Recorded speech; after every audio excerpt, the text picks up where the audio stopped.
Hey, we're the Turd Nerds.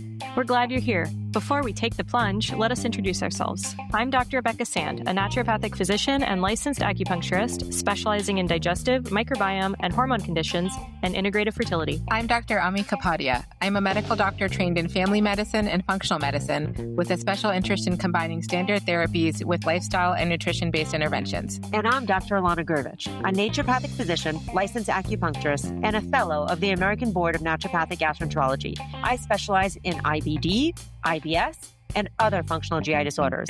Let's dive in. The following discussion is for educational purposes only and not intended to diagnose or treat any diseases or conditions. Please consult your doctor before incorporating any of this information into your care. The information presented on this podcast is not medical advice. We are excited to have you here. We are joined again by the illustrious Ellen Goldsmith, who is a licensed and board-certified acupuncturist and Chinese herbalist. She joined us for an episode a bit back on food and Chinese medicine and how we can use it to prevent disease and help our guts. It was amazing. Go back and listen to it. But today, we are going to be talking about something that bothers a lot of people, us included, from time to time, and that is bloating. Bloating is such a pesky thing that we see in our practices all the time, and we're going to be doing a different take on it today. So the way that we know it bothers a lot of people all the time is A, we see it all the time in clinical practice, but B, the episodes that you guys download again and again and again, those come to the top of our queue. We can tell what you guys struggle with out there, and we are here for you. And I will say, we did an entire series on bloating through a Western perspective, but what we talked about when Ellen joined us last is how Chinese dietetics in particular has a very different view of the digestive system. And so, food is things that you guys can control 3 times a day. We brought her back to explain Chinese medicine and bloating. Can you explain it to us? What are we supposed to do? Well, let me backtrack a little bit because I always like to get a big view from the top instead of going like, because I think it helps us, understand something in context. In dietetics, we're talking about not just what we eat, but how we digest. No, you are not what you eat. You are what you digest. Oh, I love that. I love that. That's a very, very good distinction. Yeah. And so there are many schools in Chinese medicine, and there's this liver school, the fever school, the kidney school, but I'm of the stomach spleen school. And the stomach spleen is earth. That's an element that we talk about in Chinese medicine. It's the center. It's where we take all that food in, and the action of the stomach is to move things down. So if you're bloating, things aren't moving down. You do not want that thing going up. Yeah, you don't want it going up, or you get reflux, or you get bloating because it's just not. It's trapped. It's trapped, and and the HCl balance is off, and all of that. So we want that stomach spleen to be really in good shape, which means the stomach can break it down. It pushes it into the small intestine. The small intestine separates it and further transports it, and then it goes to the large intestine, and then you get rid of what you don't need, and what you need gets transformed and absorbed, as we say. It turns into Gucci, turns into your blood, which is your nourishment. Love that Gucci. Yeah. And I'm not a big fan of the Gucci, but I like the Gucci. Yeah, exactly. Because when you go to the doc and you get your blood taken, they can tell what's going on in your body. So that blood chemistry is your nourishment, right? Yeah. So you want that regulation of that stomach spleen. You want it to be able to function. And when it doesn't, you're miserable. And so that bloating, and I was talking earlier to Rebecca saying, it's, when you're bloated, you're not just bloated, you're kind of miserable. You're miserable. Your brain doesn't work. Your brain doesn't work. How many patients do we have that come to us bloated with brain fog? Like those go together for so many people. A marriage made in hell. Yes. Yes, really, truly. Yeah. And, we say in Chinese medicine, there are 3 treasures. There's the Jing, which is your kind of ancestral chi, that which you were born with. Genetics. Your genetics. It's kind of what you come into this world with. What you do with it, that's up to you. Yeah. But it's not only up to you. I mean, you may have adverse childhood experiences. You may have trauma. You may have life, not access to regular food, etc. I mean, there are a lot of things that can impact your genetics. But your chi, which is your vital force and your energy, really lives here in your stomach and spleen, and that's what we were talking about, transforming. So you have energy to function, right, in life, and you have clear energy so that you're able to really participate, not be like cloudy, like you talked about. What's the 3rd treasure? And the 3rd treasure is Shen, which is Shen. spirit. Oh, yeah. And that resides in our hearts. And it comes out through our eyes, we say in Chinese medicine. Our Shen, our spirit, really is about our mental emotional state. And so we say that Qi, and it's a very masculine culture, so it's that Qi is the forefather of spirit. So if your digestion is not How good, interesting. Yeah. you're not going to be feeling calm. Right.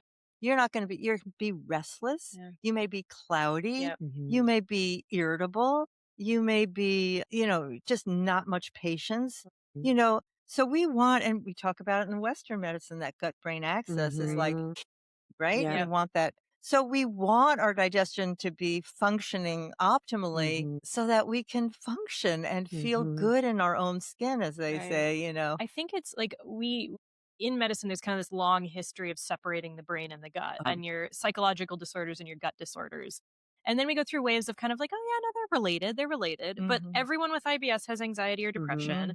A lot of people have PMS along with it. If you're not digesting well, you're not going to go through a good menopause. I mean, Chinese medicine has known this forever. Yeah. And then it's corroborated by, the vagus nerve goes right through your stomach. Very physically, there's the connection. And in Chinese medicine, we say the stomach, I think the word for stomach is shaoshin, which means small heart. So that old expression, the way to a man's heart is through his stomach.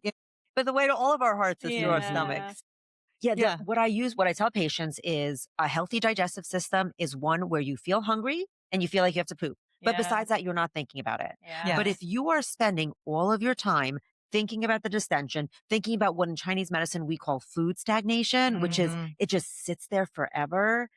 Of course, your mental emotional state is not okay. You know what I mean? Like literally, if it's not moving, you are stuck. You're not digesting your thoughts if you're not digesting your poop. Exactly. And then you're ruminating again and again and again and again. Think about all the sayings, I can't stomach that. I can't digest that. That's like too much for me.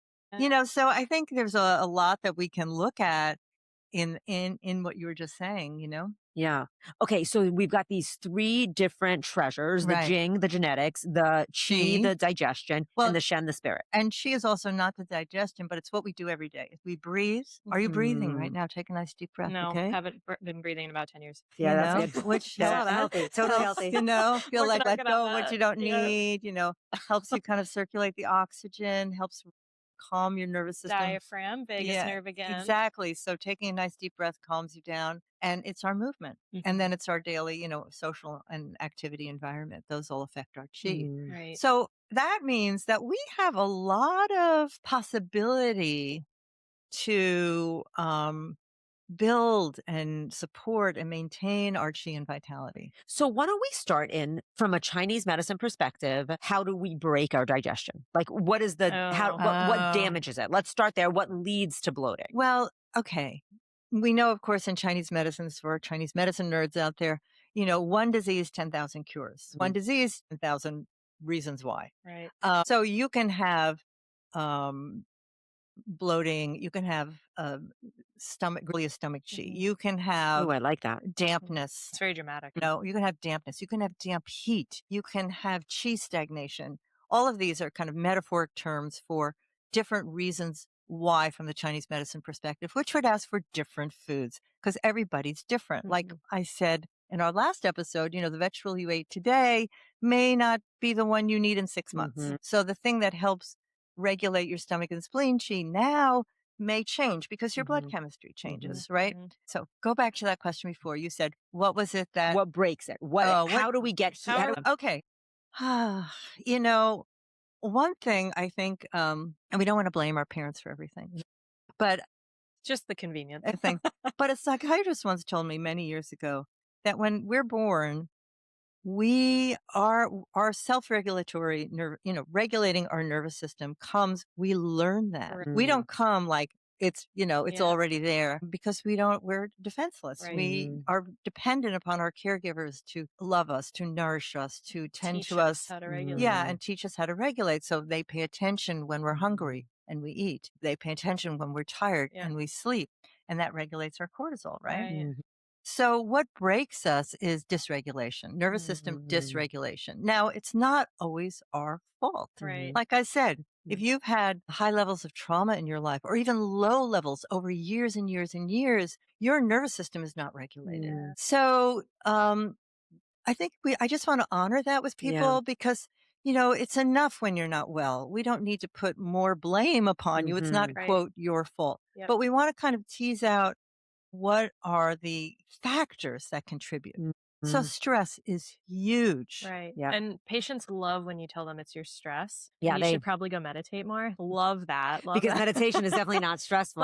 But it is a discussion about having, because we don't teach people that in this culture. It's like you got to work until you die because that's your worth. Yeah. But really, like for the health of our gut, for the health of our entire being, we have to learn how to slow down. And I mean, learn. We have to learn how to do it. And I always said this. I said, with my daughter, raising my daughter, she was my rhythm machine. She told me when it was time to slow down and rest. Wow, that's so true. When there was, there's too much stimulation. Okay, like quiet. Wow. Yep. She told me when to eat. Yeah. And if we pay attention, we become a kind of, we work together. Yep. It's a partnership. They're more attuned to like the natural rhythms of things Yeah, than I well, feel like, like we got sort of talked out of by capitalism. I don't know, but Yeah, exactly. they know. So the question is that stress will break us. Meditation's not right for everybody. If you're ADD, I say just go take a walk. All you need is Totally. 13 minutes to get endorphins in your system. Knitting, any kind of repetitive, any kind of artistic project that you're involved in, whether you listen to music or play music, dance, swim, anything. Wait, but I'm hearing not work? No, we're not supposed to I know, work I know all you the love time. to- I also do love to work. But you also love other stuff. Like And- sitting around a table and talking Hey, about I'm learning how work. to cook. Yeah. I'm learning how to are cook. you? There you go. Heard this Wow. cool new cookbook. Yeah. So, anything that Getting gets you there. into flow Yep. is a good thing for you. Taking a deep breath, like when you realize, oh, I'm so tense or I'm so upset, just Yeah. breathe in through your nose, count to 4, hold your breath for 4, take 4, let it out, and just feel your body soften. This will have a huge impact on your nervous system And on your digestive and system. your digestion. I'm going to say one thing that I teach my patients, especially women, because we're all taught to suck in our bellies, since Mhm. like age 2. Mhm. We're not supposed to have abdomens, I think. They're just not supposed to be Teaching- protruding. It always teaching people how to breathe and relax the body simply to cure bloating. Because if the tube is kinked and all tightened up, you're gonna get bloated. Yeah. But also while pooping, we've talked about that on Yes, this podcast. we have. Yes. You got to breathe. Yeah, while you poop. call that square breathing, right? square Yeah. box breathing. Box breathing. Yeah. Option, That's but that in 4, hold 4, out Yeah. 4, or Exactly. 3. I like the whatever. 4-7-8better Yeah.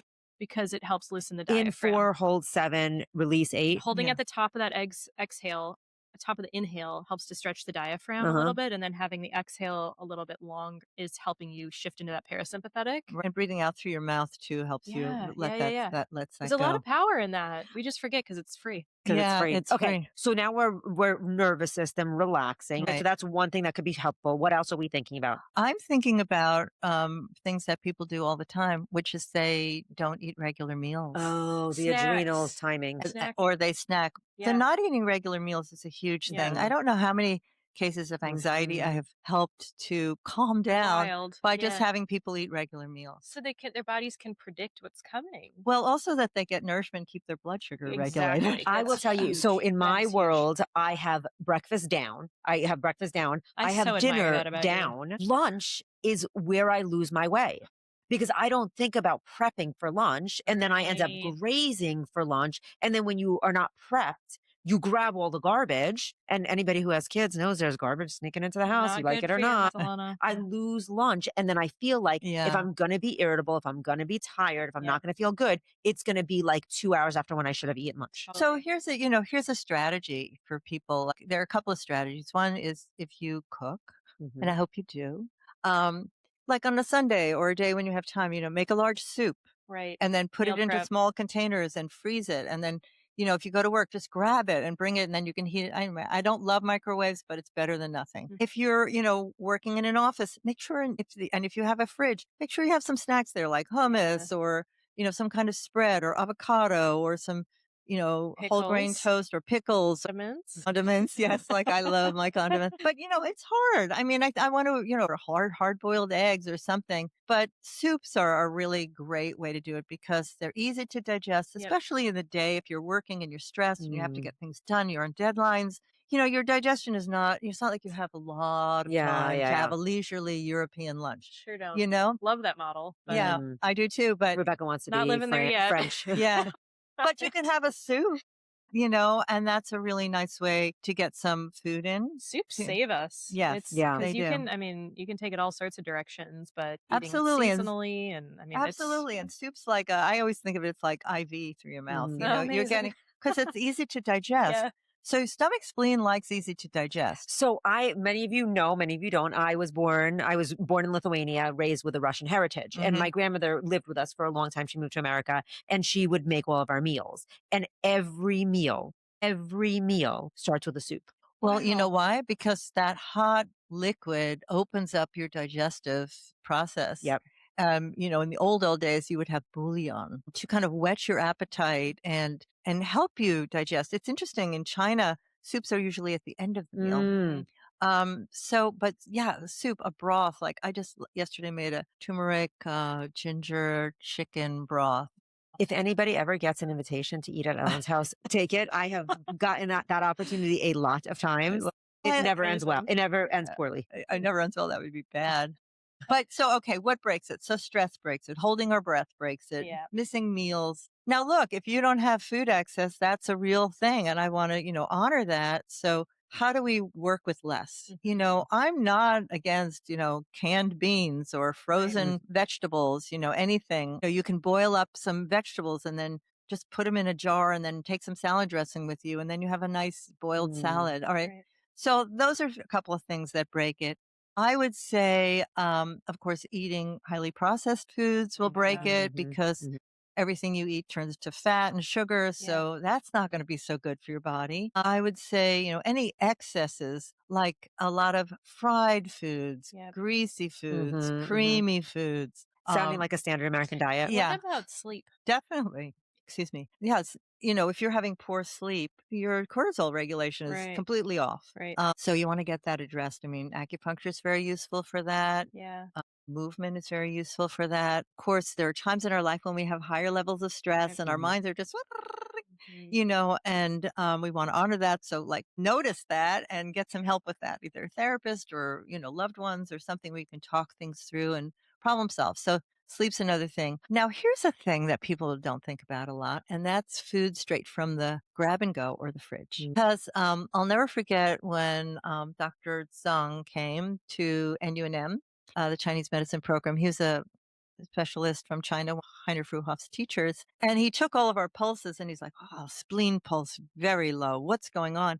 And then he kind of paid attention to all of us. He went, oh, you guys, you're eating such cold food. Physically cold. Physically cold. Cold smoothies, salads. Well, I'll get into that in a second. But cold. Let me talk about cold. Yeah. So the body needs to bring food up to about 100 degrees Fahrenheit to be able to metabolize it and break it down. So if you're eating cold food, your body goes, whoa, that's cold. So I'm going to spend all of my stomach fire, which is your HCl, and digestive energy to warm up this food. Okay, it's not broken down yet, right? So you're kind of wasting a lot of energy, and that coldness and that slowing down of digestive processes then kind of can create more dampness. Right. Dampness in Chinese medicine is something that your body can't metabolize and it just kind of hangs around. Right. I mean, and that's what it feels like when you're not digesting. So it's kind of nausea, queasiness. It feels wet and bleh. Stagnation. Yeah. That is the best term. That is a Chinese medicine term.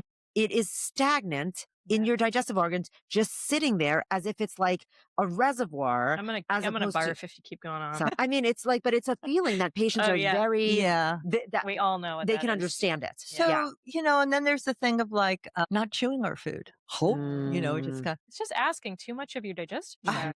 Yeah. It is because part of it happens in the mouth and then you have to, again, spend all this energy. Yeah. So those are some really big key things. And of course, if you do any excesses in alcohol or too much coffee or too much sweet things or too much sugar, spicy foods. Oh yeah. Tell me about those. So spicy foods, I'd say a little spice is good. Yeah. Because sometimes it can warm up a dish and kind of activate you. And in our last episode, you talked about the flavors. Is spicy a pungent flavor? It's a pungent flavor, but it's hot. So I would put in that category galangal, garlic even. Ginger. Not ginger. Ginger has a kind of more, it's warm, but it's not hot. unless you roast it, ganjiang. Paojiang.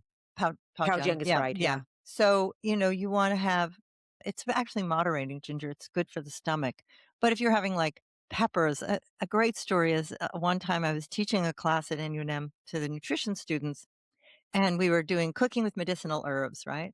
And we had our students make different soups. And there was this one guy who kept like adding pepper to everything. There's always that guy. Yeah. And we had like a couple of weekends, and then we had a break for 3 weeks. So I asked all the students, like, what's one takeaway that you want to kind of pay attention to in the next 3 weeks, just to see what you notice and what you learn? And he couldn't come up with anything. I said, do you mind if I suggest something? He said, not at all. So I suggested that he cut out the spiciness, and he went, because he like ghost pepper, like we're talking, he came back 3 weeks later. He looked different. He was less red in the face? He wasn't really red before. So he just looked clearer. So I went around saying, what did people find out? He said, I felt calmer. I could focus more. My wife said I was different. And then like a few weeks later, another saved student, a marriage. a few weeks later, another student said to me, you changed his life. I said, I didn't, he did, Yeah. Crazy. But, I think we underestimate, again, because we're human and we're attached to like what we like, Right. Yeah. and so we think, can't eat food without it. Yeah. So I always ask my patients, hey, do you like spicy food? And they go, oh my God, I put it on everything. And then I go, okay, that's a place we need to like cut it back a little. right. So it creates a lot of inflammation, a lot of heat. It's just it's not really good. But also too bland also can be pathologic. Like not like too Right. much of the same Yes. can Not also be pathologic. diversifying Yeah. the veggies and the aromatics. Yes. I mean, like we talked about in our last episode, you want to have a variety. I mean, I love this thing of, 30 different vegetables for the Yeah, me microbiome. too. It's like 40. People go, I can't do it. Yes, you can. I mean, I remember one meal I had, I was with a friend and we counted, there were like 19 different Yeah, vegetables. I know. because you had Herbs. basil and cilantro And and lemon. Like any soup, Oh. 5 at least. Exactly. So you want that variety. It's interesting because in sweet, there's a subcategory called bland sweet. Yeah. And actually in Chinese dietetics, they think bland sweet is like heavenly. Yeah. Huh. So we'll see that in like a congee, which is a rice Right. soup porridge, Right. because it's very easy to digest. You can, it's like a blank canvas that you can It moderate. is. And I will tell you, congee, when I'm having any kind of digestive distress, Yes. the only thing I want is congee because I can make it salty and I Yep. can make it pungent. Yep. And you and I can can- slowly add stuff to it, as you're feeling a little And bit you better. can make and it for you, Rebecca, with some butter and some honey, Yeah. I to feel very seen. build your chi, That's right. You can add herbal teas to it. And you can do all kinds of things. But even if you go back to the old SCD diet where it was like rice, chicken, mushy carrots, this easy to digest. So bland sweet can be a very good way to kind of, without getting real rigid in your diet, to just create a way that takes the stress off your GI. Right. Okay, so then the Reset. thing that you said we would come back to is What was it? I'm not sure. oh, no, I totally had Bloating? it. But we were talking about things that break your digestion. Yeah. Uh-huh. So well, we these- gotta focus on things that fix it too. Right. So again, like this kind of simplifying your diet, going more vegetable based.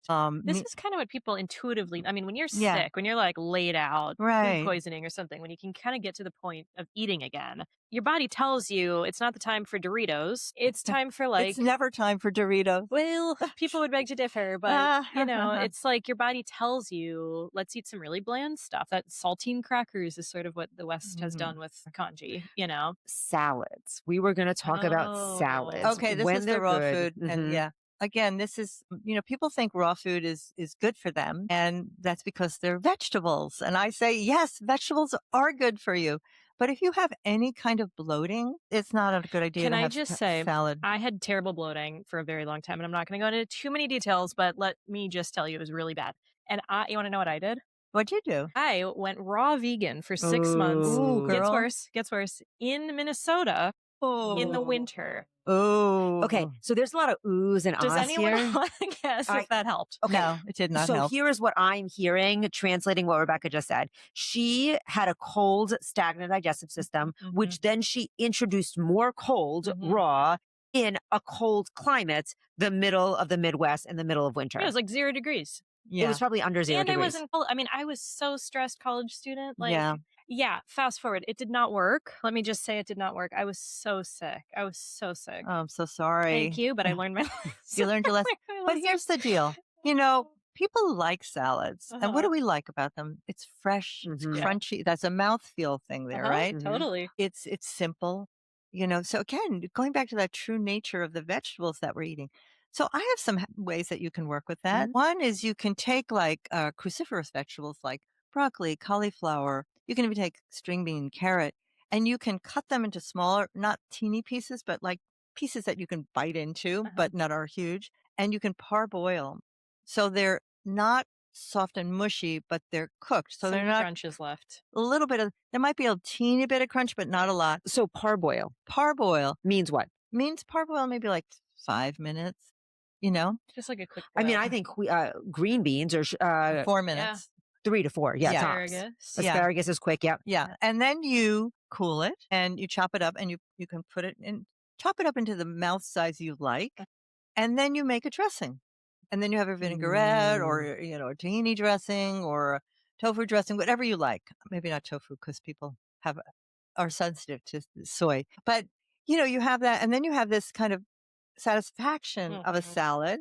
And then maybe you can do some wilted spinach underneath it or a little fresh arugula. Is there ever a time where you do eat raw or where you do think it's a good Yeah. idea to eat raw? I mean, I think in summer, That's and if you important. have a strong digestive system, Yeah. you can have some salad. Definitely, like you said, not in the middle of winter, not a great idea, but you can, if your GI system, it's not an absolute, but if you have a sensitive GI, it may not be the best idea. Yep. I have a recipe in my book with romaine lettuce where I cut it into quarters and I put a teeny bit of avocado oil in. I broil it for like 4 to 5 minutes. Ooh. And then I make a dressing with anchovy, scallion, and lemon. And then I put like roasted pistachios on top. Yum. It is so delicious. It's so simple. It's so simple. And it's a total crowd pleaser. Yeah. You don't have to be Wow. like Chinese medicine to like it. If you don't like the anchovies, you can just do it without it. Use the Amazing. scallion and lemon and some olive oil and salt. Can I stuff. just, so Ellen just said you don't have to be all Chinese medicine. I was actually just reading this article like a week ago, how becoming Chinese medicine is like the biggest thing ever now. It's all over TikTok and people are I like, think it's all over your TikTok. a no, lot no, of I them. read it in like some like New York Times or Wow, Wall Street wow, Journal, like one of okay, those okay. articles, and where they're saying that people are like now only drinking warm water. They're not drinking ice cold beverages or they're Yes. walking in their house with slippers. The All rest of the world. we talked about last time we had Ellen on, Yeah. we talked about how it was like all of these things are just like built into Chinese Asian culture that And we like don't traditional culture. understand in the Yeah. West. Yeah. And now being all Chinese medicine is like the hottest trend. Thing. I sent this text message out to all of my classmates to be like, look, guys, we were like 20 years ahead of the trend. We were so cutting edge. Anyway, I want to just kind of think about what helps our GI. Like I talked about eating simpler food. Soups, again, are a great way. Egg drop soup. That's kind of, What? That's- people forget. Like, I don't love eggs, but I don't mind an egg drop soup. Mm. Again, it's like the vehicle for transport is the Mhm. liquid, right? So you can make a really simple, like where you can saute some scallion and some ginger, maybe put in like a cut up tomato, saute that for a little bit, add water, a teeny bit of sake or rice wine to it. Then you can add a little bit of arrowroot or kuzu to thicken it. And then when it's done, and some soy sauce, or if Yeah. you don't like soy sauce, just salt. And then you beat up an egg. And when the soup is done, you turn the soup off and you just kind of drizzle the egg in around the edges, stir it a couple of times, and you have egg drop soup. Amazing. So eggs are this beautiful, completely balanced yin yang food.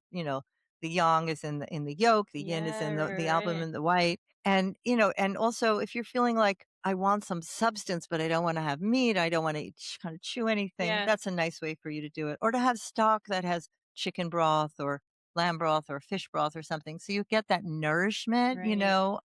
You feel so good after you eat stuff like that. Yeah. And you feel full and Right. satiated. So you're Right. less, I think a lot. I was thinking about it.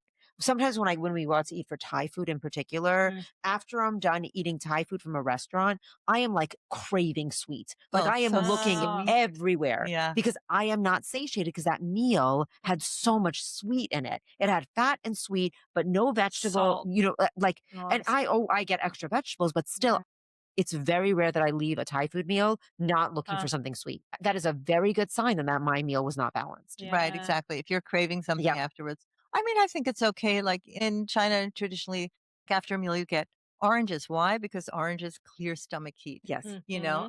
So, it's okay if you have like a little piece of fruit or some berries or something. But I think if you So going, not a giant slice of cheesecake. Is that what I'm no, that's Okay. going to How about a really, small slice of cheesecake? you could do that like on your own. I say if you like dessert, just have a dessert meal, not instead of dinner, but like, tea time, Yeah. 4 Oh, yeah, p.m. or yeah, something. yeah. But think about like root vegetables. Where do roots grow? They grow in the ground, underground. They go down. Yeah, they We want descend. this energy to go Ah, I down. You love know what I that. See, mean? again, So so great. carrots are known for like Yes. descending rebellious stomach, Yeah. So, That rebellious stomach. That's I my know, favorite cause I of know, bloating. I That know. rebellious stomach. But She's a woman. Yeah, she's got stuff to say. exactly. So, again, but you have to kind of discern what's the root cause here. Right. Is it dampness? Is it like this stress, and trauma? Is it irregular eating? Is it excesses that they're adding? So that's why, if we're a practitioner, we kind of want to have a conversation and Right. just get to know our person instead of prescribing. 'Cause, Yeah. if I tell you what to do, you're going to have your own relationship to that. Right. Maybe not so good, like Right. authority, like my mother used to go, I was so bad. I didn't take my blah, blah, blah. I go, Mom, you're not bad. You Yeah. know what I mean? Yeah. You just forgot. You just forgot, so discipline is like remembering what we want. So I always think about changing our food, which is like the easiest thing if you get better by changing your food, Right. but it's the hardest Yeah, thing yeah. because it's changing your food. Right. So I like to say, like, let's go on a journey. Let's see what, like if someone says to me, oh, spicy on everything. And I tell them, well, let's cut out spicy for like 3 weeks, Yeah. and Short experiment, see how you feel. exactly. Mhm. And then if you like can't do it and then you have the spicy, just notice what you feel in your Right. body. What's different? Yep. So that way it's like a closed experiment. You get to see what the effect of it is. Yep. And you get to see if there's any change. Now, sometimes 3 weeks is not enough. Yep. Yeah. But you have to start figuring out what are the obstacles to cure, and then you start to kind of work on building up your energy and helping support that downward movement. So there are many different ways to do that. I love this, Ellen. This was a Mhm. great conversation. I also Totally. feel like I have some understandings about like actual actionable steps. Right. How do people find you? Okay. Well, I want to say thank you for having Yeah. me. I love talking about this. I could be talking about it for I will say, hours. I also feel that Ellen and I have a hike that we do every month where we actually Exactly. talk about this for hours. Amazing. I need some hobbies. Yeah.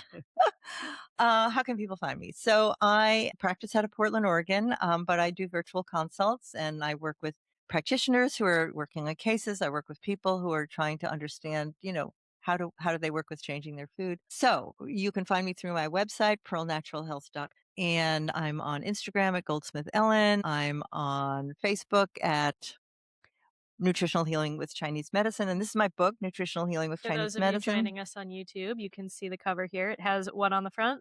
Ginger, favorite. The ginger. Xinjiang. And there are 175 recipes in here organized by the season. An amazing table you created. A Talk table about of like, properties of all the stuff we Yeah. covered today and a ton more. and I really wrote this book so you can enter it anywhere. If you want to learn about Chinese medicine, go for it. You can learn about it. If you want to understand how do I get into my kitchen and start creating a kitchen that works for me, I have chapters on that. I just want to say I just opened to the page on constipation. Wow, Which, go I figure. know. That is still our number one rated episode. I is know. It is like my bread and butter. Yeah. Yeah. I will also Amazing. say there is a lot, when we were in school, both Dr. San and I are acupuncturists also. When we were in school, there was a massive book on Chinese properties, but it was so undigestible. It caused mental bloating, they're to so be honest. dense. Literally, Lynn wrote the book on it and made it simple. Nutritional Healing with Chinese Medicine. I know as a fact it's available on Amazon. Good job. Thanks. Thanks I for mean, joining us. thank you for having me. And what they say in Chinese is 吃药, eat your medicine. Oh, I love that. Amazing. Bye, turds. Eat your Thanks, medicine. turds. Thanks for joining us today. Stay tuned. We release episodes every 2 weeks. If you like this episode, please subscribe and don't forget to rate and review us to help spread the turd nerd word. Eee!